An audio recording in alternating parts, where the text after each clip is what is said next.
Ladies and gentlemen, get ready for Low Country Lunatics with your host, Chef Giuseppe from Bastioli and author of From Bars to Jars. We're going to get down, we're going to get real, talking food, faith, and fellowship every Friday on the Lunatic Network. Spill it out.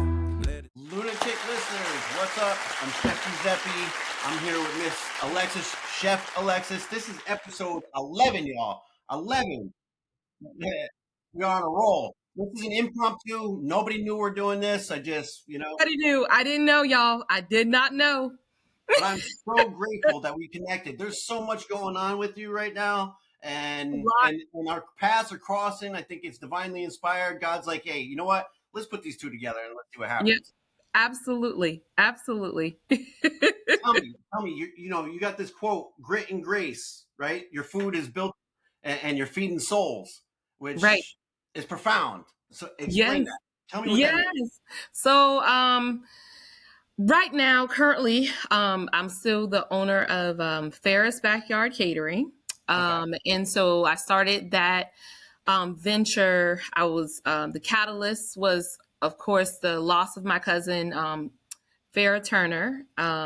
She was ambushed, and so 7 officers were shot and 2 died as a result of that horrific event in 2018. And so I started with the efforts of just trying to get families together, looking for a source of income that will allow for some flexibility. And through that process, if I had known how hard it would have been, I would not have taken it on. But sometimes I know that's how God does things. If he shows you this whole staircase, you are not going to take that first step. And and so now I am merging into a new brand that fits for the journey that I'm on, the journey I've already kind of crossed, and it's called By the Grace of Grits. And so because it's just a play on by the grace of God, because he really has showed up and shown out throughout this entire process. And you need a lot of grace, right? And in our society, it's important for us to remember that and model that, right? Yeah. And I do that all the time with my events. I do that with my team members, my clients that, might have forgotten to send me something, or the surprises that you get all the time when it comes to the event world. You have to show each other grace to get through it. And GRITS is actually an acronym. So GRITS. And so grace again, right? Because we need more of it. Roots and rituals. So that is to tie in the culture, my culture, everyone else's culture, right? Inspiration. So what inspires us to get up in the morning, and what's our why, right? T is for talent. So bridging together all the artists that exist. Because believe it or not, you have teachers. That's an art form. It's an art of teaching. It is an art to everything. Yes. Wow. Yes. Lawyers have the art of manipulation, Yeah. I mean, or you get what I'm saying? Like, what do you call it? The art of persuasion, right? Sure. The art of rhetoric. That would probably be better for like even a journalist, So, and it's just tying in all of those professions and just helping to recognize the art form that's there, and the talent that they have and what they carry. And so an S is for soul. There you go. You gotta have it in everything that you do, because who wants boring? Who wants emotionless stuff? Nobody. I imagine you make grits too, right? I mean, you're from the South. I imagine you make grits too, right? Do yes, it's one of my favorite Items to make. I love it. I love grits. I remember just so many nights as a kid. It was my mom was she wasn't much of a cook. She could cook, she just didn't like to. I think it Yeah. was really the cleanup process. But cheese grits was my thing. And when I found out about coarse ground grits, my life changed. I'm telling you, when I knew I could get some unicorn grits or some Jimmy Red grits or, oh What is my gosh, it's oh, amazing and it's so pretty. so how many kinds of grits are there? I thought there was like one. No, it's a lot. It's a lot. So you I'm do them telling all? you, I cook them all. Well, I mean, they all cook pretty much the same way. Okay. You know, Okay. that 1-to-4 ratio, and then of course, as the liquid, absorbs or vaporizes, you got to add more, because you don't want a sickle going onto your plate. But oh my gosh, it's a lot. Yeah, And I I can see can't that. wait. One day I'm gonna have my own. Yeah. What are you gonna do? Mm-hmm. Like packages and boxes and like sell them in the stores? Mm-hmm. Yeah. Mm-hmm. Wow. Yep. So I'm putting it out there. Hey, listen, there's a farm. They grow grits down on over by Edisto, Yeah, Geechee Boy. Well, it used to be Geechee Boy, and then now it's Marchand, right? Martian. Yeah, Yes. I know the owners there, so I could connect you if you want to talk to them. Please, Yeah. yes. I used to go there. Okay, so when I did the shrimp, so I threw myself in. I'm crazy. I'm crazy like this, okay? So I threw myself in, I would say 3 months in of having the business, 3 or 4 months in, I went to a shrimp and grits festival that was in Colombia, Okay. right? So about 700, 800 people would be in attendance. And Wow. so of course I picked up a lot of things, Hmm. but those guys that were there, they were all these big time chefs from the local hotels, and that I'm over here. They got what do you call it? The gobo? Is it called a gobo or a jobo or something? And it flashes lights on the ceiling. I have no idea what you're talking about. Oh, listen, when you big time, you gonna know. See, I don't have one yet, so Under a I'm rock. I've been under a rock. listen. It's like a projector, Okay. and Okay. it flashes like the logo. I think it's called a gobo Okay. or I'm gonna have to check something. it out. That sounds cool. Like like you project. Yeah, so they had all of that going on and all of this, and I'm over here with my little thing of flowers. I said, "Well, you know what? Have to step up your game. We just gonna do this." Yeah. But it turned out great, and I learned so much. So how I got into connecting that to Edisto, I went there and I got a 50-pound bag of grits, and he was like, "What in the world are you about to do with that?" I said, "Well, I'm about to cook for 800 people." And he was like, they said, "Well, we never heard of you." I said, "I know. I'm just a little." You're about to. You're about to. So yeah, no, I would love that. I would love that connection, because And I another love thing the too, grit. when you hear grits too, like resilience, weathering the Yes, storm. God has put you through on this path, and you get all kinds of things thrown at you, and you have to resist. You have to have the resilience to walk through it, and that's great. absolutely.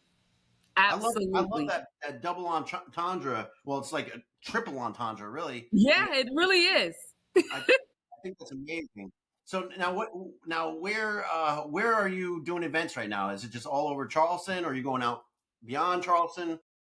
I do travel. I am open to travel. Most of my things are local. But I always tell anyone who asks, wherever a plane will take me, I will go. So yeah, they just gotta bring me back. That's the kick. They can't keep me. And you got a website or anything? Like, how do people book you for events? Right now, I'm still utilizing my Ferris backyard catering URL. But soon it will be with by the grace of grits.com.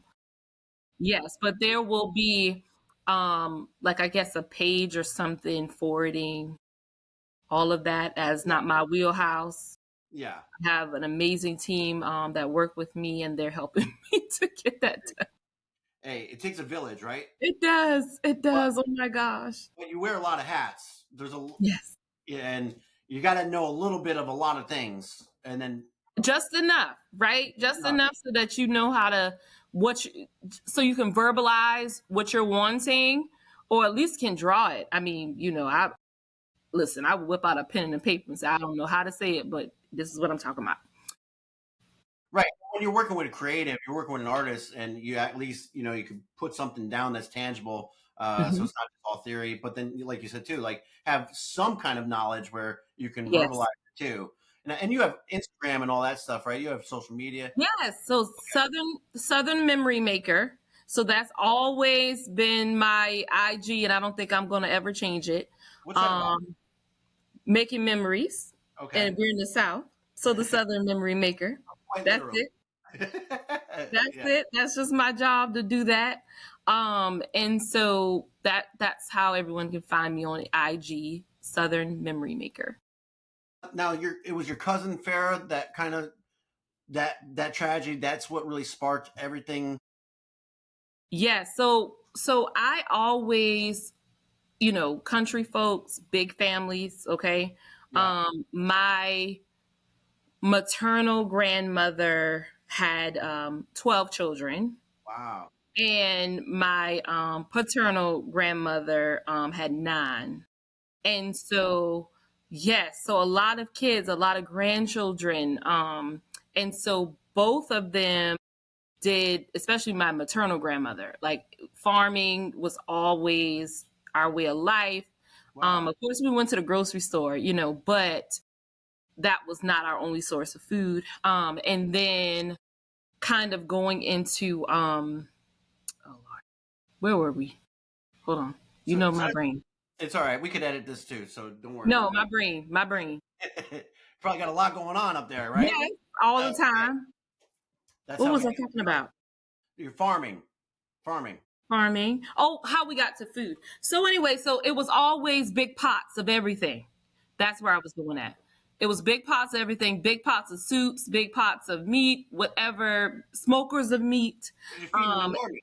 You're basically yes, feeding the army. it's what was required to feed all of us. And Right. so there was never an empty house. Mm-hmm. There was always a hungry belly somewhere around. And so that was my introduction to it, to food and bulk prep. Just seeing it, I was not in the kitchen. I just was a watchful eye. Right. And that's like the You first step of learning, and then I'll fast forward, I started every project in school, grade school, I was trying to cook. Okay. And so for my class. And so I remember doing like the sell of a cycle with like a cake or whatever. That's What's together? How did you do that? me. That's an interesting combination right there. But that was me. I was doing anaphase and I'm a nerd. I'm going to tell you that now. So I was doing anaphase and I was pulling that. So then I pulled some icing on it. And So you eat your science project. yeah, we was eating it. We was going to enjoy that. And so then Spanish, then I cooked some Spanish rice for the class. So I did. And so anytime I could cook, I was cooking. And then when I went to college, TFC, and I was a residential assistant, I was one of the ones that they love. Even though I would bust them with alcohol all the time and all those other things, they couldn't be mad at me because I fed them. Right.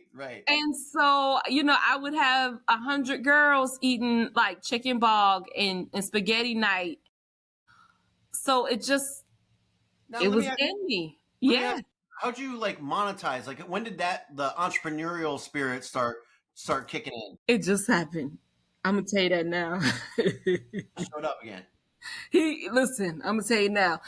Probably in the last year, honestly, it moved from really, it shifted.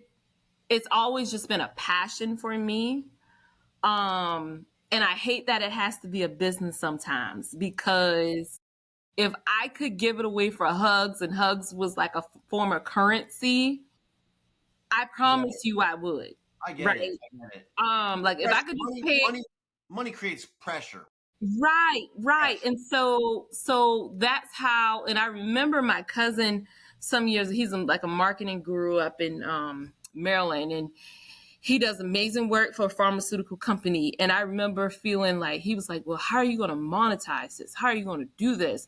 And I was like, what do you mean? I'm just going to give people, they just going to give me money. Like, I'm going to give them food. They're going to give me money. That's how that's going to work. Okay.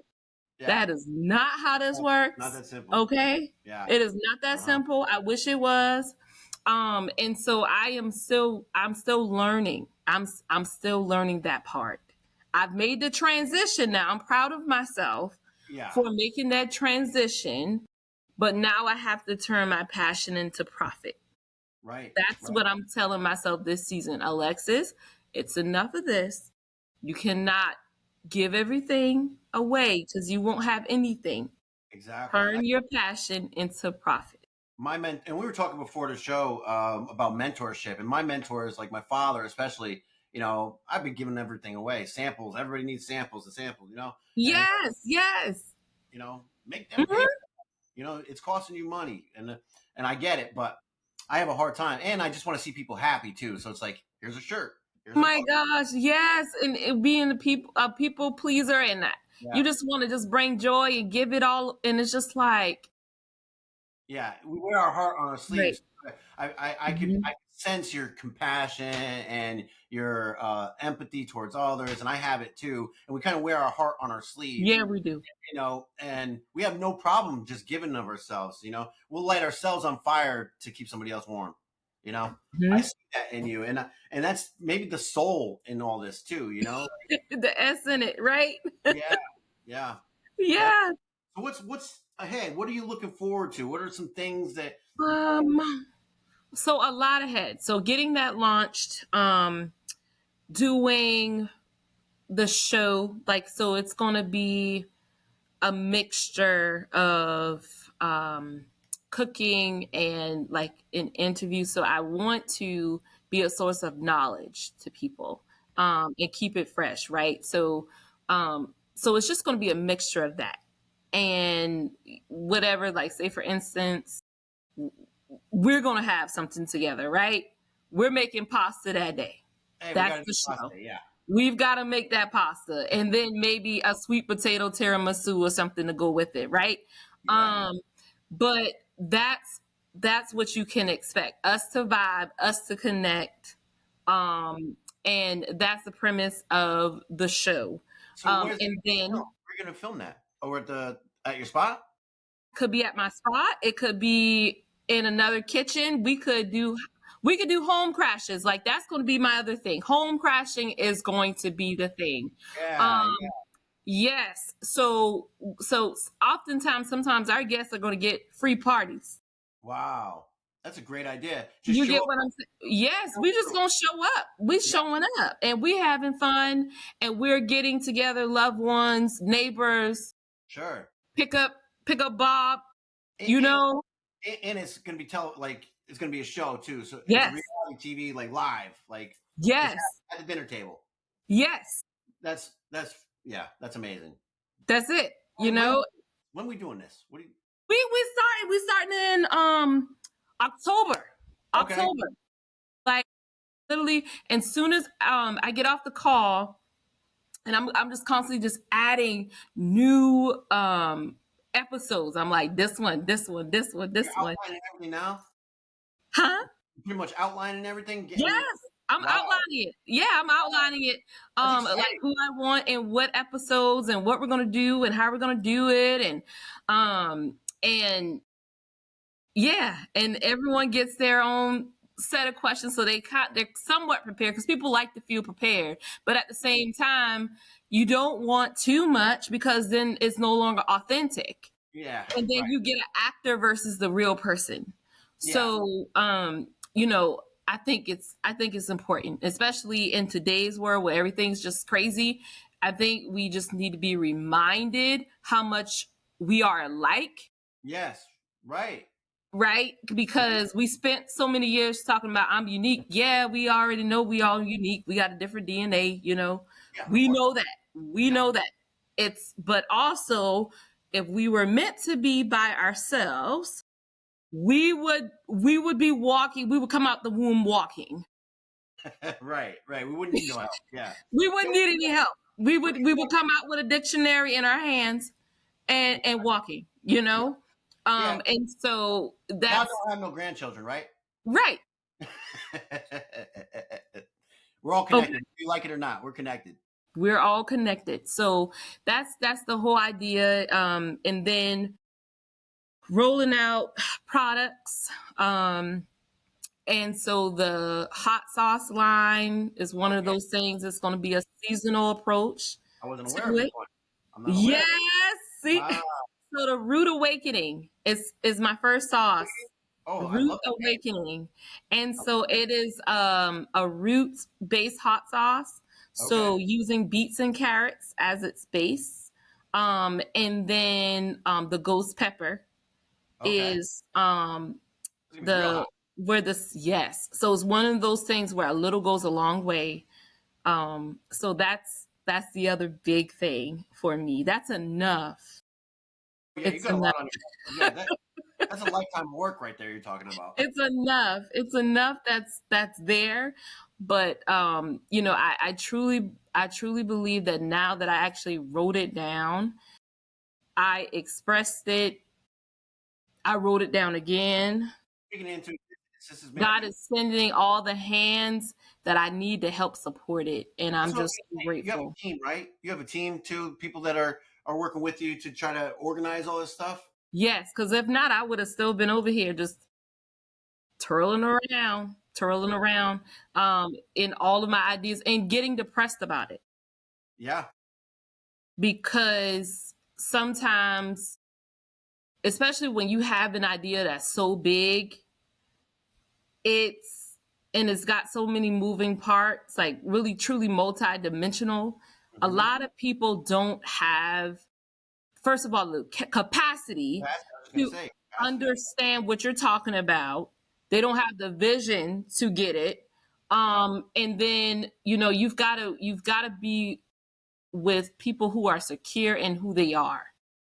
Because if they know who they are, they can help you.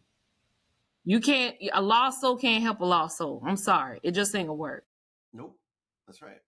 So where I know I'm strong at, I've got people who, or I put it like this: the areas where I'm weaker, I have, well, really, God has positioned those stronger folks with me, That's it. That's it right there. right? Because I'm a creator. I'm a creator, but doggone it, Lord knows that it takes all of me to keep things structured. Yeah. And the depression, does it come when like you start feeling overwhelmed and start getting like doubtful, like, man, I can't do this. Like, you start getting those kind of ideas. Is that when you get like a depressed kind of feeling?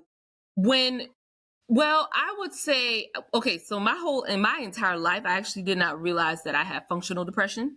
Okay. All I knew was that, um, I just knew I had to do whatever I had to do to get through. Hmm. Like everything was, pretty much a project based thought process. Okay, I do this, it's over. Yeah.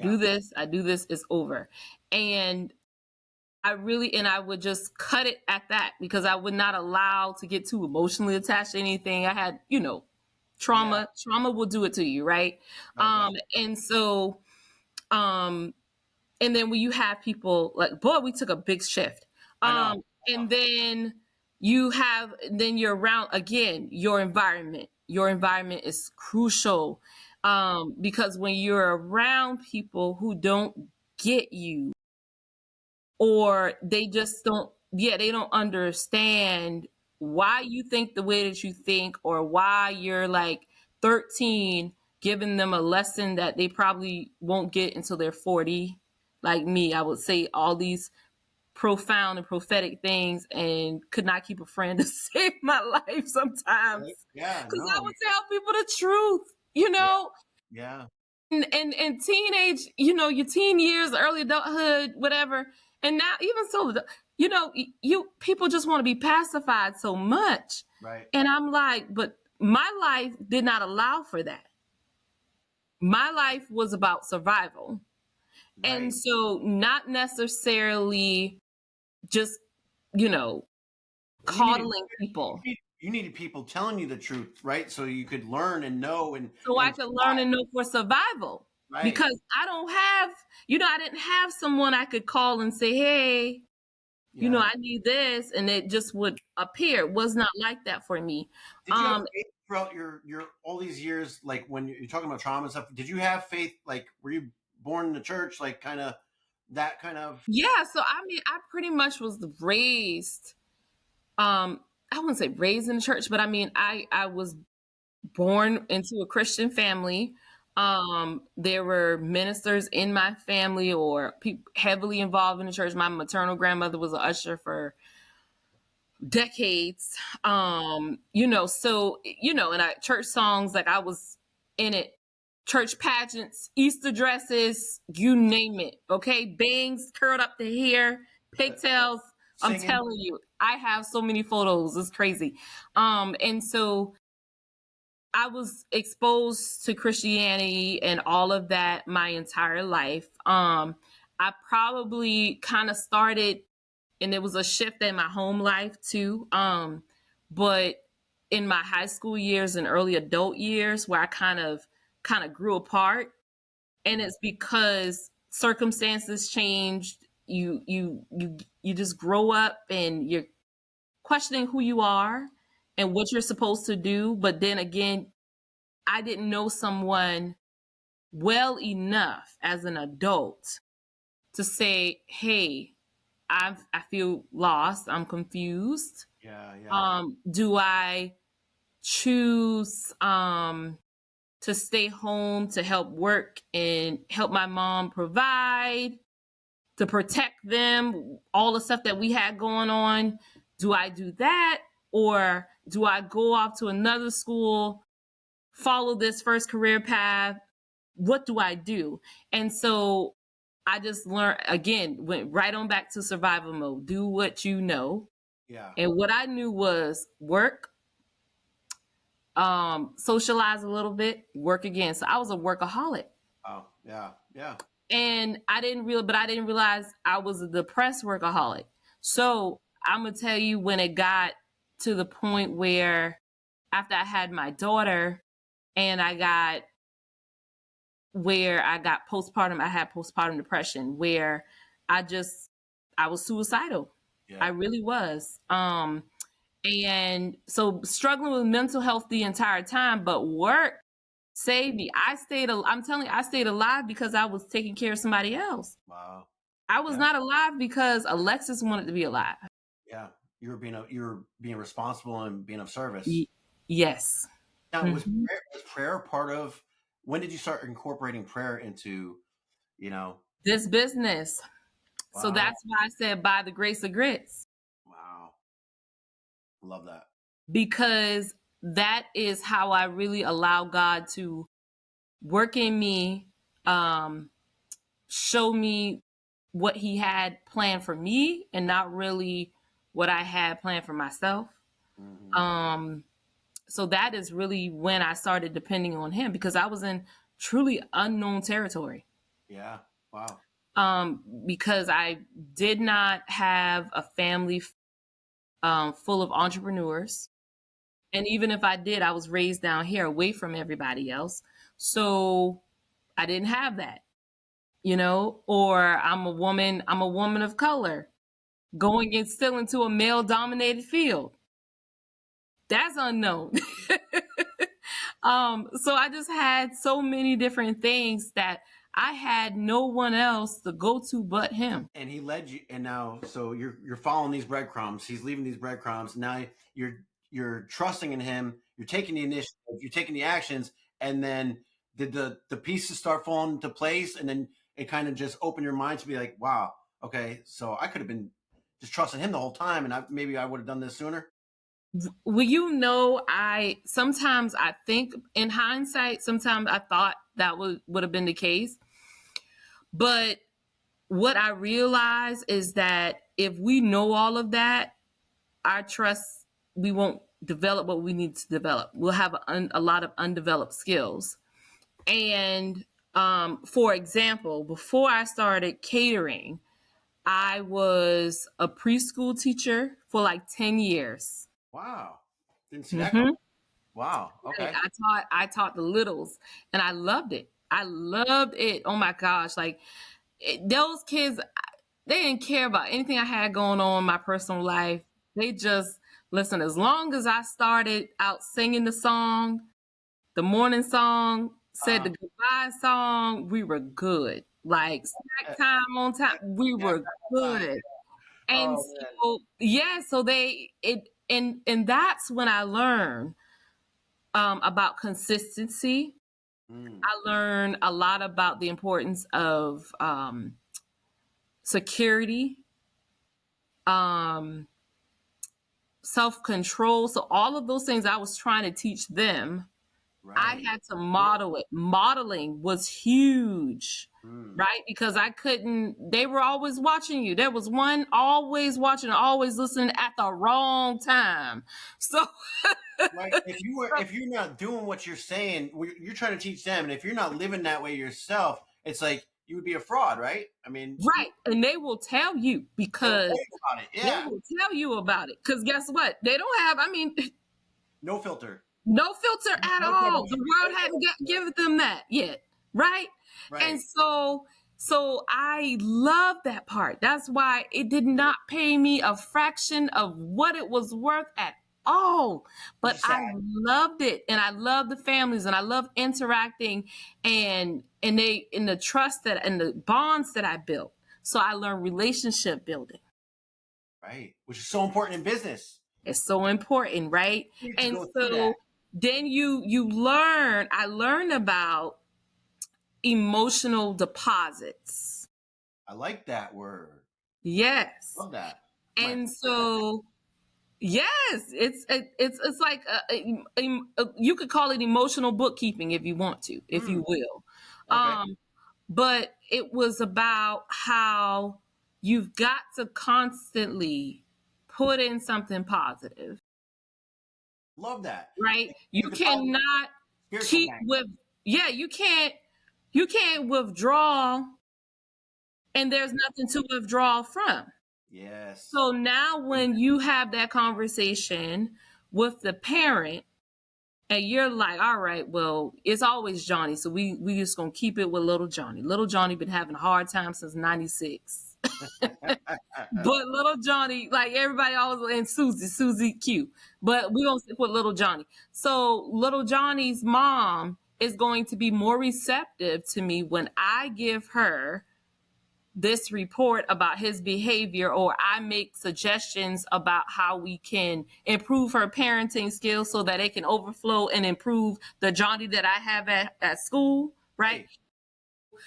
That communication. If she has a balance and an overflow of positive deposits from me Yeah. about her sweet baby, Mm-hmm. she will take that a lot easier if she started there than if she started in the negative. Yeah. Absolutely. And so that's when that same people, relationship building, communication skills, that same concept flows right on along with what I'm doing. You ever hear that saying? You ever hear that saying? You catch more flies with honey than you do vinegar. Absolutely. And that's what you're talking about here, is putting in that positivity and then using that as fuel into the Mhm. business world. So going from preschool teaching, which this is incredible. That connection there, like you can't make this stuff up. Like it's Can't make it up, man. I went to nursing school too. One class shy of being a nurse. Yeah, man, it was a lot. But everything had to do with me caring for people, right? I could show up for them, but I could not show up for myself. But God knew I had to develop those skills, Yes. right? And so that I could have the skills needed, because Lord knows I didn't have a lot of money to do what I'm doing.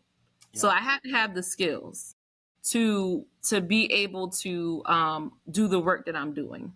And it's just really about caring for people It's amazing. and listening to their needs. You have such a great spirit. You have such a vibrant spirit, and I can see why you're flourishing. And it's such an honor and a privilege to get Thank to have you. a conversation. Like, this is totally unexpected. You know, It and another example of God putting people in my life, putting people in your life at the right time. And that's was another the thing. right time. He makes no mistakes. He's the only He person. makes timing is everything. Timing is everything. And that's one of the other things. It was about time. I I I could not imagine doing what I'm doing when I have four children. So in that time frame, yes. So my oldest is I can round them up, but almost 16, almost 14, almost 11, and then I have an 8-year-old girl. Wow. And I could not imagine doing what I'm doing now years ago. It just was not going to work. It was not going to be the right time. How are you running a business? Are the kids involved in the business? You putting them to work? Is that how you're doing it? Make I know. this listen, they know the deal. When I get like a crazy order, especially like sometimes when I do like box lunches or something like that, I'm like, y'all come on in. Put these gloves on. Steal these pickles, wrap these cookies, but I do believe in them being involved in what I'm doing, because if I'm away, they have an appreciation for what I'm doing. If Mm, they come home and they say, Mom, my feet hurt a little bit, okay, now you get it. So when I say I'm tired, you know why I'm tired. yeah, So you can show me grace when I'm tired. I love that. And now, so are the older ones looking, kind of looking out for the younger ones while you're doing your thing? Those kids are so, let me tell you, that's what I'm saying about when I taught school, I learned about autonomy and how capable these little people are. Don't let them They fool can you, do way more than you think they can do, huh? but you have to have it structured and you have to allow them to do that. Yeah. And so, but yeah, my kids can. Now, I still have to stay on them, right? Or sometimes now they get on me about my laundry piling up. Like, Lord, like don't come for me. Don't come for me. But they wash their own clothes. Wow. My older two can cook a full meal if they need to. The baby girl can work the air fryer like you would not believe. And she probably loved it, right? She can work that air fryer, man. Tyson chicken nuggets. Got to keep a lookout for them.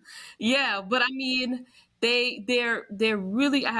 God has blessed me with some really great kids, and they're really independent. They don't need a lot. They're just like, if we have food, we have the internet, mom, we're good to go. Yeah. In a family, outing every couple of weeks or something, And they're good. listen, it's like, they're watching you, right? Just like you were talking about you being a watchful eye at the farm and watching your family cooking. They're learning, like, even if they're not saying anything, they're They're watching you. learning.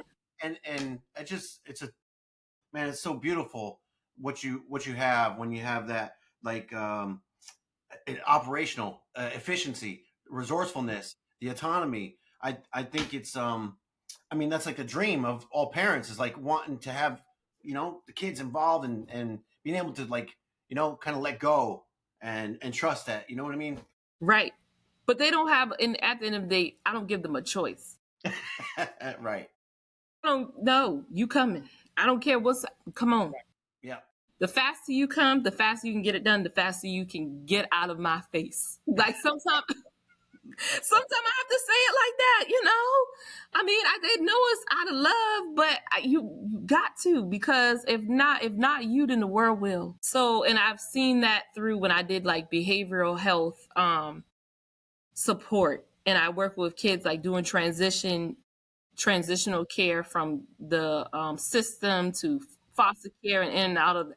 So I've seen it. So So I know what could happen and I just know it. So I told him, I said, y'all don't have an excuse. I said, I've seen children with an excuse. Y'all don't have one. right. So Yeah. no, mm-mm, It's mm-mm. amazing. We think we have it so bad sometimes, but when we put ourselves in other people's shoes, that there's Mhm. people right now that are way worse off than Absolutely. gone through. Yeah. Yeah. Absolutely. It's Listen, it's all about perspective for this sure. is this is such a beautiful episode, and I can't wait to share it with the audience. And I just want you to plug your business one more time. I'm going to put the links and everything in the descriptions for this episode. Yeah. But, you know, just give another shameless plug here. Hey y'all, so again, thank y'all for joining us. I am Alexis Mungin, or Chef Lex, whatever you want to call me. And it was a pleasure to be here on Low Country Lunatics on the 11th episode. Okay. And so I'm here in Charleston, and you all can follow me on Southern Memory Maker on IG. I'm Alexis Mungin on Facebook. Launching By the Grace of Grits this fall. So I'm excited. Thank y'all. I love that. Thank you so much, Alexis. You're a beautiful soul, and let's keep it going. Yes, awesome. Thank you. Thank you. That's a wrap.